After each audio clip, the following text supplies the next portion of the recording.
Well, hey folks, what happens when a convicted killer uses nostalgia and romance to manage his legacy from death row?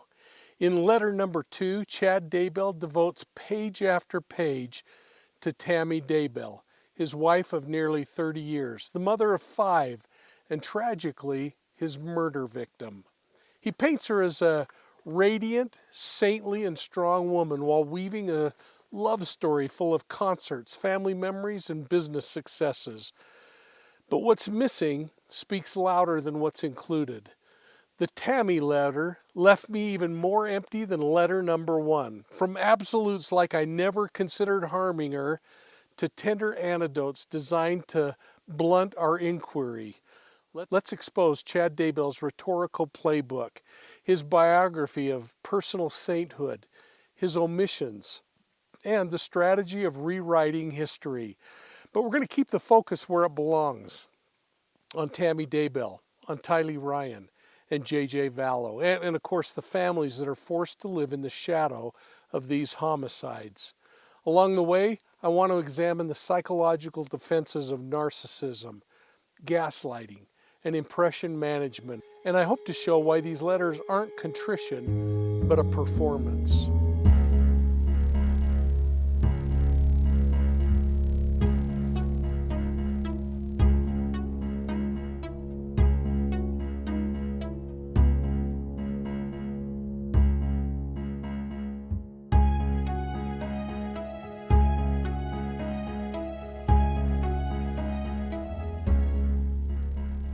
Well, hey everybody, welcome to Profiling Evil. And like I said earlier, I promised to share 5 of my favorite locations here on the ranch. Please take a moment, hit the like and subscribe button, and stick around because we're unpacking letter number 2 from convicted killer Chad Daybell, the one that he devoted to Tammy Daybell. Now on the surface, it's romance and nostalgia in every domestic detail you can imagine. Things like concerts, first dates, things that read like a Hallmark intro, the bookshelf of their life together, their publishing company. It feels sentimental and warm and familiar, but under the surface, it's a rhetorical construction. And because this is Profiling Evil, we're going to take that construction apart, line by line, and show you how language is being used to reframe a life that a jury has already judged with the death penalty. And to start, I want to include a firm framing note before we start. Tammy Daybell was a real person, a mother, a wife, and a victim of murder. Nothing here is meant to make light of her life or to erase the grief that her family carries. This is a forensic look at the craft of Chad Daybell's letter number 2, the letters of persuasion, the psychological defenses, the manipulative moves, all in a context of a man who was convicted of murder 3 times and sentenced to die. And I'm going to quote Chad directly as I break it down. Chad opens with what I'll call his invocation of love. This letter is devoted to Tammy, he writes. I loved her, and I still do. She was my life partner and the mother of our 5 amazing children. We built a wonderful family together. We were married for nearly 30 years, and I always sought to keep her safe and protected. Let me read that again. And I always sought to keep her safe and protected. Now, remember, he was convicted of murdering her. He says she was the anchor of his life, and he never considered harming her. Well, in one sweep, he humanizes himself. He sanctifies himself, and he declares innocence. He positions himself as a bereaved husband, a devoted father, the kind of man you could picture quietly weeping over photos and playlists. That image is powerful because it taps into the universal cultural script here, the wronged widower. But listen to the movement and the grammar, the repetition. I loved her, and I still do. And he said, I always sought to keep her safe. That's not accidental. Repetition is identity work. And then the absolute. Quote, I never considered harming her. Close quote. Absolutes like that are designed to foreclose doubt. And psychologically, This is the identity preservation that he's going through. When your self-concept as a husband, a father, and a spiritual leader can't coexist with the facts that you're a murderer convicted to die, you gotta double down. Cognitive dissonance becomes the public performance wrapped in a love letter. Now next comes what he frames as Tammy's private sickness. He says, quote, Tammy had increasingly severe health issues in the final months of her life, but very few people knew about them. She was an intensely private person who rarely shared personal details with others, much less that her health was suffering. She would put on a brave smile, he would write, in public, and act as if nothing was bothering her, close quote. That's a portrait of stoicism that makes her really admirable. But it also plants a benign alternative cause of death. You see, if Tammy had health issues, maybe nothing sinister happened at all. And that's a classic sleight of hand, a plausible explanation offered where forensic evidence tells a much different story. It's motivated by reasoning that protects Chad's self-image as the protector rather than the perpetrator. And from there, he shifts into what reads like a hagiography. That's the biography of a saint. He writes, I want you to get to know the living, vibrant, beautiful Tammy who blessed so many people with her talents and unique traits. He goes on to say she radiated goodness and charisma, generated a positive impact on everybody around her. And I believe that that is an accurate description of her. He elevates her, saintly, radiant, good, which both honor her and morally links him to her virtue. And that's where it gets ugly. It morally links him to her virtue while he's trying to honor her. It's all about him. It's not about her. If she's luminous, how could he have dimmed that light? That's the manipulative trick here, folks. Increase the cognitive friction so it's harder emotionally to reconcile her death with his conviction. In the Daybell case, we're watching it in real time. It's the language of love and grief and nostalgia being deployed to soften the edges of a horrific reality that he murdered his wife and those 2 kids. That's the playbook. Create confusion. Cast yourself as a misunderstood hero and keep followers sympathetic. So if you want to dig deeper into how criminals, cult leaders, and abusers weaponize words, get my book, Wolves in Sheep's Clothing. And you can get signed copies for free with free delivery anywhere in the United States at profilingevil.com. Or those of you living outside of the U.S., you can pick it up worldwide on Amazon in paperback, hardback, ebook, and audiobook. But let's get back to this letter. Chad Daybell moves into this origin story, something that narrative psychologists would call an anchor point. A newspaper flipped open, a student spotlight, and that jolt of electricity when he first saw Tammy's face. The pranks that he pulled, the first concerts, the wedding. It's all cinematic, isn't it? Specificity sells credibility. Bands and dates and small scenes, the awkward one-liners. These details trick our brains into trusting the storyteller. But the function of this isn't a confession. It's to flatten contradictory evidence into a more comfortable script. He said, quote, it's always been love and family. How could a man who did these small tender things do what the jury said he did, close quote? Well, that's the halo effect at work. Virtue in one domain spilling into judgments in another. And then Chad Daybell stacks everyday details to bolster his credibility. He talks about the Spring Creek Book Company, the rapid growth, the dozens of authors, hundreds of stories, Tammy's mom Phyllis joining as a salesperson. He says Tammy and her mom were a dynamic duo. In other words, these are all my friends. He said it's the thing we built a thing together, a motif. And it's persuasive to the people who respect industrious entrepreneurship, but it's a lie. Fill the frame with achievement, and there's less room left for suspicions. From a forensic lens, these are humanizers, but they're not exculpators. A life of good deeds doesn't cancel out culpability. The brilliance here, though, is counting on your reluctance to hold both images at once. He's leaning hard on things like musical notes from bands and concerts and family dance parties. He says his children still get in their cars and hear songs that make it feel like Tammy is nearby. Well, I hope she is nearby for the children. The music can be an emotional glue. Nostalgia lowers our defenses. Those references are effective anchors that bias us towards sympathy. It's a smart device. It's also why you have to read these letters with your guard up. Now here's the omission that we have to pound in: the silent partner.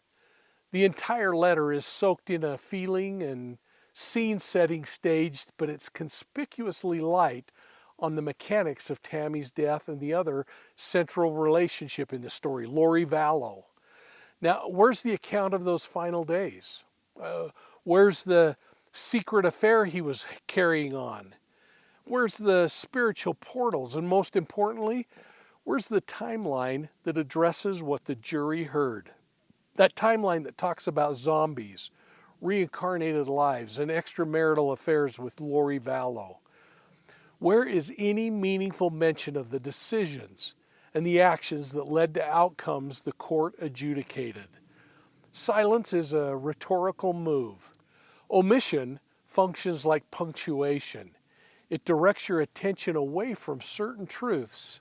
And when you highlight the original story and the business victories and you skip the act that ends her life, you haven't explained it. All you've done, Chad, is smooth it over. Now, there are probably genuine, tender moments scattered throughout the letter. The Christmas pranks, concert tickets, dance parties with the kids, pride in the spouse's accomplishments. And it might all be authentic. You see, humans are complicated. Real affection and strategic storytelling can coexist in the same person. But the tell here is how the emotion is yoked to accountability. In this text, warmth is used to reassert identity and dreaded inquiry. And keep this in mind, there's no explicit ownership language that interrupts the pattern. There's no admissions, no detailed lamentation of what went wrong, no sequence that explains the moment of harm. That's all absent in this letter's hallmark. So pull back and look at the craft. Because when we see the mechanics, it helps us kind of see through the gloss. Specificity creates the sense of truth, dates, album names, business counts. Repetition builds the we identity, this family invocation of mother of our 5 children, or we were united in parenting, is all persuasive by design. The sensory detail, she let out a relieved laugh and then bowled me over, showering me with hugs and kisses. Well, those make scenes really seem vivid. Makes Chad look like a great guy that Tammy loved, and I believe she did love him. She just didn't know that he quit loving her. Omission is the quiet engine. Silence on Lori Vallow and the cause of death. Nothing talked about there. Hedging absolutes, like saying I never considered harming her, close down the interpretive field of what we're trying to accomplish. And that serial promise to stop here and discuss the family's move to Idaho in the next letter, well, that's not cathartic. That's an engagement strategy to keep you coming back. And it kept me coming back because I want to share more about this. But what's running under the hood psychologically is familiar to me. There's cognitive dissonance. Protecting the identity of the husband and father when the legal reality threatens it, that's his strategy here. There's narrative reconstruction going on, this rewriting life as a love story so the mind can live there. There's also moral disengagement going on here, this skipping of agency around the harm that really makes it feel blurry. There's compartmentalization, this cherry-picking memory, the bookshelf, the concerts, the business. What about the murder? All keeps the ugliest facts off stage. And there's an appeal to the pathos of weaponized grief intended to inoculate the writer against skepticism. It's denial, rebranded for our public consumption. I'm talking a lot about Chad Daybell rewriting memories, and I hope you'll go back and revisit the stories early on as this case unfolded and what we were learning. I like to use newspapers.com. It's a place where you can read stories as they were reported initially because you see the actual raw details, the way public opinion was forming them in real time. Now, when I studied the Daybell case, I started in Rexburg, Idaho, and then I compared coverage nationally in all the places that Lori Vallow was living. The differences are really quite staggering, and the evolution of the narrative is as plain as day. So if you want to trace stories and how they spin from one place to another, go to newspapers.com. And if you're interested in newspapers.com, I've arranged for a Profiling Evil discount of 20% off a membership if you use the link that's down below. So check it out. I mean, you really don't have anything to lose, right? But let's get back to why this letter is so dang offensive to me. Frankly, even to people who have tried to be nuanced about it. It's because it takes up narrative oxygen. It asks each of us in the public to lend Chad Daybell some sympathy without demanding that he first give a clear, accountable account of the acts that ended Tammy's life. It uses scarce public attention to recast his story while her family lives in the grief and trauma of the realities of what happened. True contrition in this format would not be more origin stories or more sentimental passages. It would sound more like this: I acted. I chose to murder. I did this. It would name specifics. It would name Lori Vallow. It would name their decisions. It would avoid the hedging and the serial promises designed for PR work, and it would be backed by action. Cooperation beyond what's required. Perhaps even reaching out to families to ask for their forgiveness. But that's the high bar. But it's the only kind of movement that shifts the conversation from how do we feel about this man to how do we reckon with what he did. In my opinion, there's only one takeaway at this point. And then I want to give you a quick tip. These letters, they're intimate, they're detailed, they're persuasive, but they're carefully crafted. Its architecture is obvious once you know what to look for. He's trying to humanize himself. He's trying to recruit sympathy. He's trying to keep his narrative alive in a series. He's trying to keep you coming back, and I believe he's going to eventually ask for your support. And that matters because public sympathy can't morph into political pressure, into fundraising, or a slow drift in public record. So when you hear this letter, listen to it with a critical ear. Don't get lulled by the bookshelf anecdotes or the concert references. Match it back to the record from the criminal case, Tammy's murder, the evidence and the conviction, the murder of those two children. And because hearing the cadence of these letters matters, and keeping in mind that I refuse to give Chad Daybell the advantage of his own audio presence, I'm going to run the text in an AI-generated voice, clearly labeled and intentionally neutral. The goal is to let you hear the rhetoric without amplifying the persona. Let's listen in. Letter number 2. This letter is devoted to Tammy. I loved her, and I still do. She was my life partner and the mother of our 5 amazing children. We built a wonderful family together. We were married for nearly 30 years, and I always sought to keep her safe and protected. She was the anchor of my life, and I never considered harming her. Tammy had increasingly severe health issues in the final months of her life, but very few people knew about them. She was an intensely private person who rarely shared personal details with others, much less that her health was suffering. She would put on a brave smile in public and act as if nothing was bothering her. But even those of us who knew about her health struggles never expected her to pass away so suddenly. And her death has somewhat overshadowed the remarkable woman she was. I want you to get to know the living, vibrant, beautiful Tammy who blessed so many people with her talents and unique traits. She was strong, yet so delicate. We were united in our parenting efforts, our religious beliefs, and in the publishing company we operated together for 15 years. She radiated goodness and charisma, generating a positive impact on everyone around her. She was very kind and loving, but especially to children and animals. She was always on the lookout for the underdog who might need a boost in life.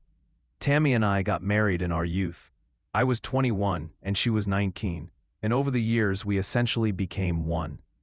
We didn't officially meet until after I returned home from a 2-year LDS church mission to northern New Jersey. I arrived back in my hometown of Springville, Utah, in July 1989. And a few days later, I saw my brother's 1988 high school yearbook on his shelf. I flipped it open and saw a student spotlight about a girl named Tammy Douglas. As I looked at her face, I felt a jolt of electricity pass through me. This beautiful girl with a dazzling smile had my attention. I realized she would have been a sophomore when I was a senior, but I couldn't remember her. I wondered how I could find out more about her. I asked my brother if he knew her, and he said she was working that summer for Springville City. I was in luck. Tammy later told me she had been keeping an eye on me since her sophomore year, when I was on the student council.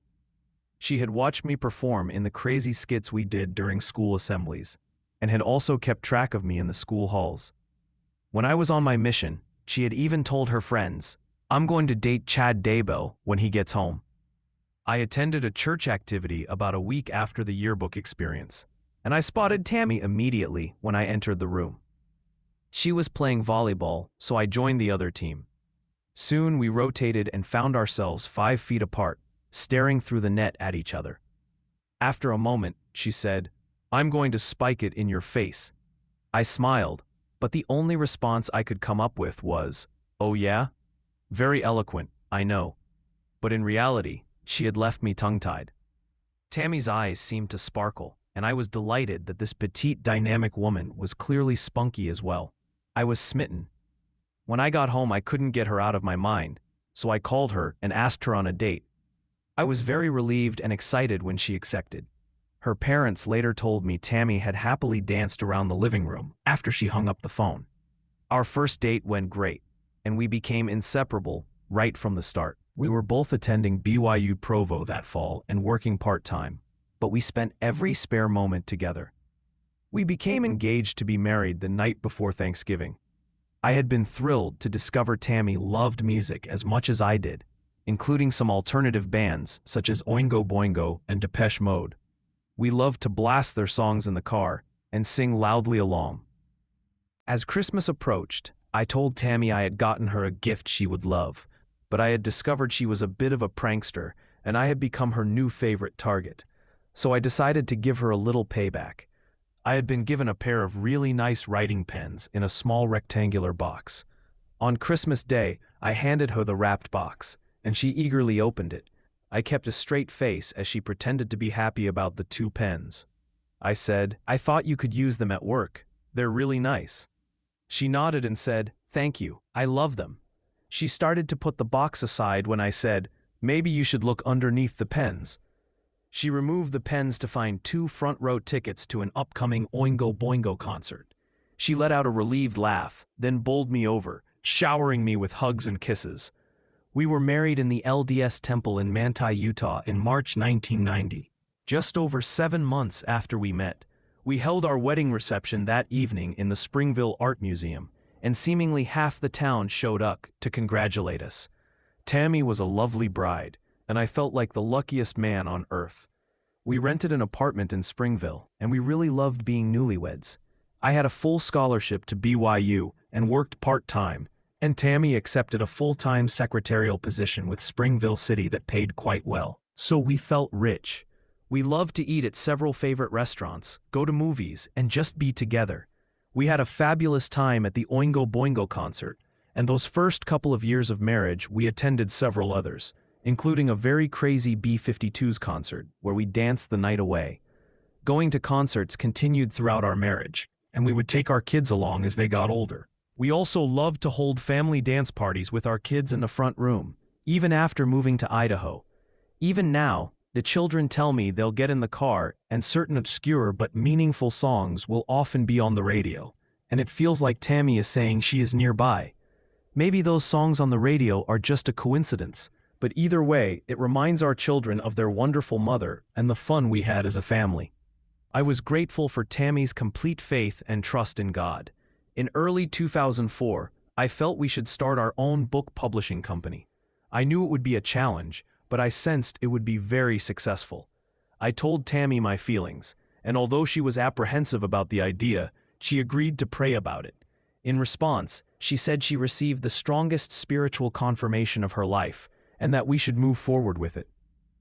We formed Spring Creek Book Company the following month, and by the end of 2004, we had published 24 books by several talented authors. We sold our books in hundreds of stores across the United States, including Borders and Barnes & Noble. We published several bestsellers, and over the years we produced more than 100 books by 55 different authors. We won several awards from bookseller organizations, and Tammy deserved the credit. She was the backbone of the company, and she made great things happen through her promotional ideas and internet marketing. Tammy's mom Phyllis joined the company as our lead salesperson, and the two of them were a dynamic duo in selling books. I will stop here, but in the next letter I will discuss our family's move to Idaho in 2015. Bookshelf. One of my duties as the editor-in-chief of Spring Creek Book Company was to sort through the many manuscript submissions we would receive. On the company website Tammy had designed, she had created a section on how authors should format their manuscript, and the types of topics our company was looking for.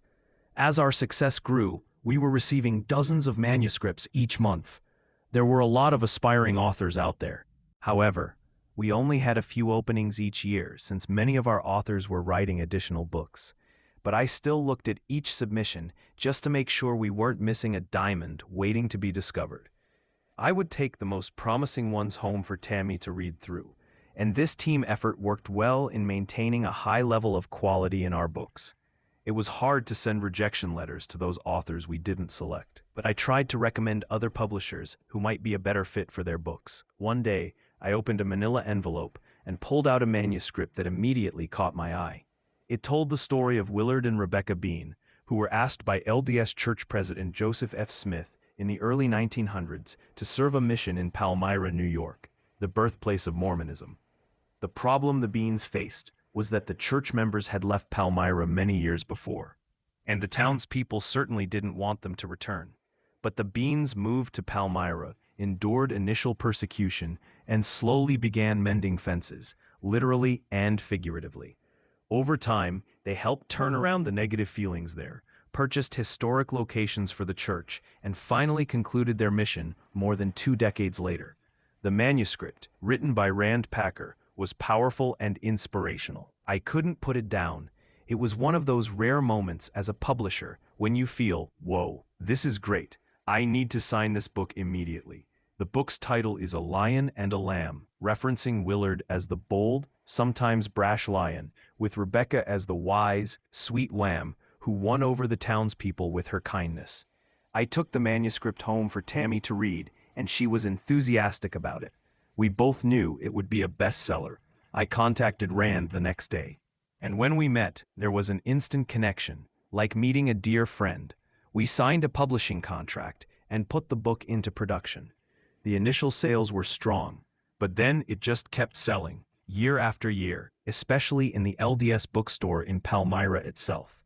Word of mouth was strong, and rightly so, because it is a genuinely great story of faith and perseverance. During this same time frame, the accomplished LDS filmmaker T.C. Christensen had released several successful high-quality movies, and he was interested in producing one based on A Lion and a Lamb. The film's title would be The Fighting Preacher, after Willard Bean's tendency to use his fists as well as his tongue to preach the good word. A film deal was reached, and in July 2019, the movie had its world premiere in Salt Lake City. Tammy and I were invited as guests at the first screening, and we were very pleased with the film. It has all of the elements of drama, humor, and heartfelt emotion that are trademarks of all of TC's films. The Fighting Preacher had a long run in theaters, a rarity for LDS films, and is now available on streaming services.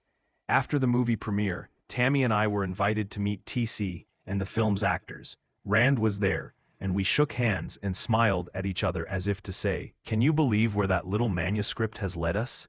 We felt humbled. We had played a role in bringing the Beans story to the world. https://a.co/d0tbijnps. I don't play any instruments, and my singing skills are barely adequate.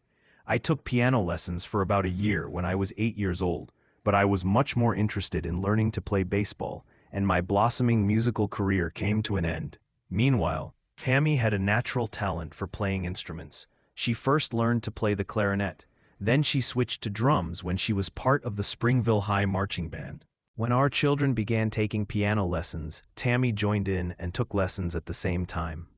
Thankfully, Tammy's musical abilities have been passed down to our children, who all followed in her footsteps of learning to play the clarinet. As the 5 kids worked their way through Springville Junior High, Tammy and I enjoyed a decade's worth of seasonal band performances. Toward the end, we knew those songs pretty well. We were grateful to Mr. Booth, the band instructor, for the positive influence he was on our children. Some of our children have branched out to the synthesizer, guitar, and singing, and they have produced some wonderful songs. In our family, we all have different musical tastes, but one musical group we are united on is the British band Keane, with Tom Chaplin on vocals, Tim Rice Oxley on keyboard, Richard Hughes on drums, and Jesse Quinn on guitar. Their songs just clicked for us. Tammy and I attended the band's first Salt Lake concert and loved it, and from then on, any Keane concert in Utah became an event for the whole family. After we moved to Idaho, we still traveled back to Springville regularly. Keane was an essential part of our road trip set list. I believe Keane is currently on hiatus, but our family will always be big fans. One of Tammy's favorite Keane songs is Spiraling, which she loved to sing and dance along with. Enjoy. Well, there you go. That's letter 2, the Tammy letter. And I'm going to now share with you Mike's version of the Tammy letter, what I think he was really hoping for as he wrote this thing. It's a little tongue-in-cheek, so take it with a grain of salt. And again, these are my impressions as I read the letter. But if this analysis helped you, I'd like to ask you to hit the like and subscribe button down below. Make sure you're ringing the bell and that you got notifications turned on so that you don't miss our next deep dive, which is letter number 3 that's going to be dropping soon. So Chad Daybell's letter number 2 is a letter that's devoted to Tammy. And right out of the gate, he sets the stage as a grieving widower.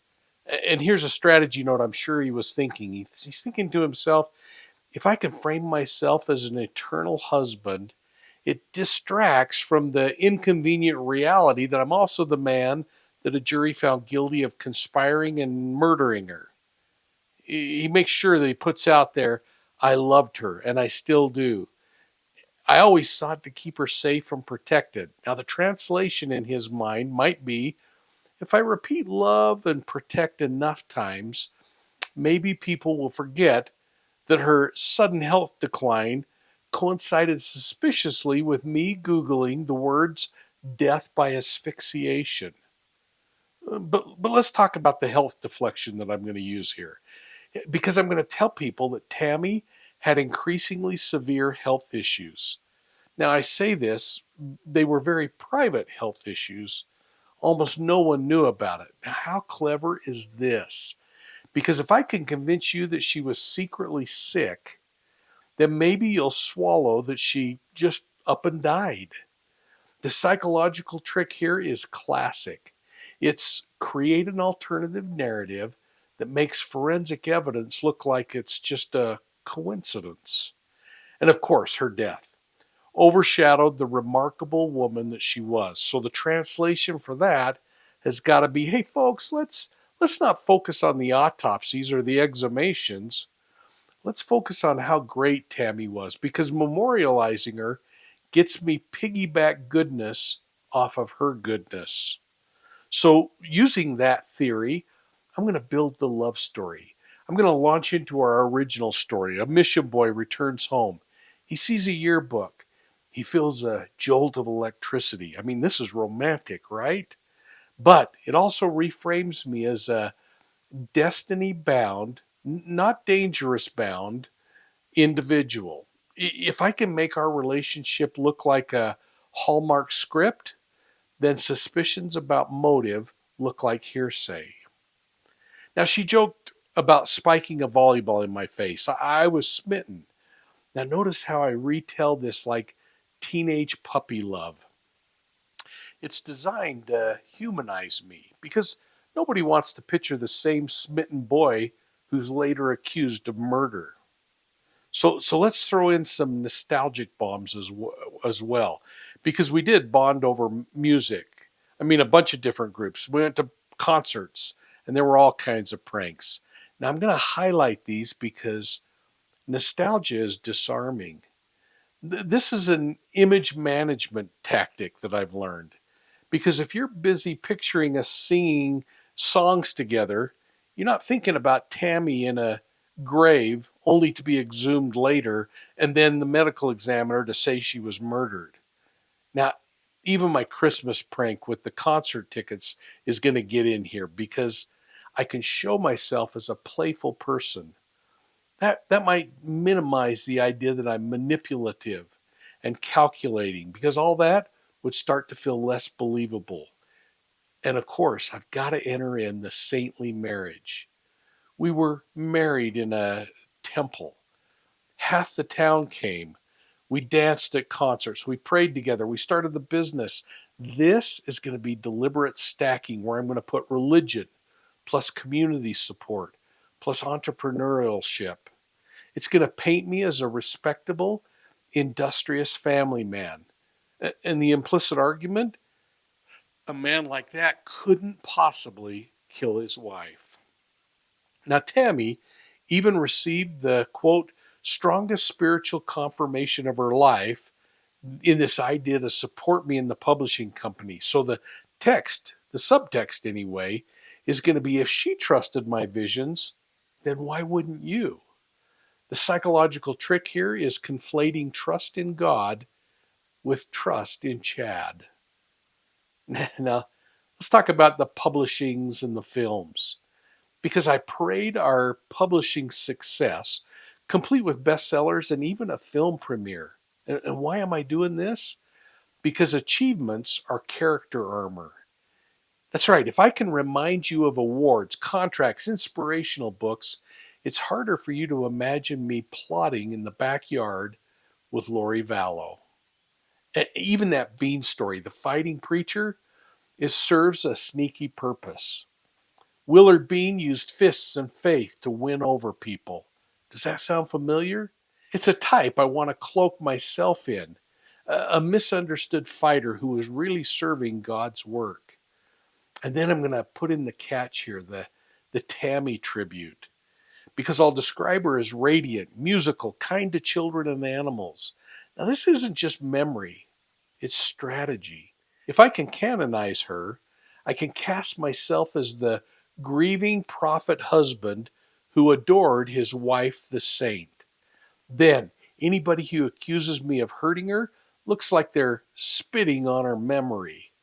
I even rope our kids into this. They can hear certain songs on the radio and feel Tammy nearby. Think of the psychological sleight of hand this would be. I can introduce mystical coincidences so that the story feels spiritual, not criminal. And then I can use music as a cloak. Because finally, as I wrap this letter up, I could end with music again. Road trips, concerts, family unity, Tammy dancing to spiraling. Are you seeing how this works? I end on a lighthearted, shared joy so that you leave the letter with warm feelings, not the cold reality of murder charges that I've been convicted of and sentenced to death for. So the real playbook here, it's the things that are happening beneath all the Tammy nostalgia. Step number one, flood the zone with love story details to erase all suspicion. Step two, create a fake health crisis to deflect the cause of death. Now, step number three is to use religion, use family, use music to humanize me and to sanctify me. Step number four, recast myself as a widower, not a killer. Step five, Keep dangling the wholesome narrative until people start to feel it more than they remember the evidence that says, I murdered my wife. And please put a comment down below, but keep it kind, and share Profiling Evil with your friends. And did you know you can find Profiling Evil on Facebook, Instagram, YouTube, and Twitter? And if you like your true crime on the go, check out Profiling Evil's audio podcasts on your favorite podcast platform. We were so dang honored to receive the 2025 CrimeCon People's Choice Award nomination. We didn't win, but we're grateful to each of you who voted in our behalf. Hey, check out Profiling Evil on profilingevil.com's website and sign up for our digital newsletter, The Bolo. It's the only way you're going to get it is by signing up online, but I promise you, I'm not going to sell your name to anybody else. And while you're there, check out my other books, Deceived, an investigative memoir of the Zion Society cult, or the investigation into the murder of my great-great-grandmother who was killed in 1891. It's called She Knew No Fear. Hey, thanks for your support. From my favorite spot up on the ranch, we'll see you soon at the next crime scene.